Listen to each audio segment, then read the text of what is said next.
सांग माने समस्त को मोर नमस्कार। समस्त जलखिया सरिबा परे मु टिके बाहर बसी वर्षार मजा नाउथली।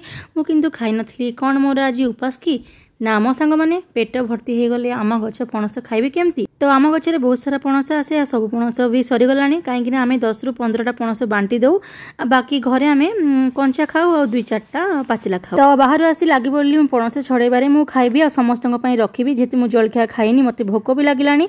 तापरे मन भरिकी आत्मा शांति करिकी पेटे पणस खाईदेली कहीं बोधे एईटा आम गछर लास्ट पणस आम बोधे आ पणस खाइबुनी आ 2टा अच्छी मो माँ को डाकुची से नब बोली किंतु से पर्यंत आसुनी। तो पणस टिके गजा हो गलानी कहीं पणसर सीजन सरीगलानी। तो सांग मैंने भिडियो बनवाटा सहज किंतु भिडियो को ना एडिट करना छाड़ाटा बहुत कष्ट। ये छोट छोट भिडियो किंतु बहुत टाइम लगे। मो पुअर स्कूल ना बोली मुझे भिडियो एडिटिंग करें तथापि मोर बहुत सारा भिडियो रही जाऊँगी मु खाली भिडियो बनई दूसरी किंतु भिडियो को मुझे पारनी। तो जाऊँगी मु रोषे करने को कहीं मत आज जल्दी भोक लगे जेहेतु मुझे खाली पणस खाई। तो ठीक अच्छे जब भिडियो नुआ थे जब आपको भिडियो भल लगे लाइक करदे आ चैनल नुआ सब्सक्राइब करदे।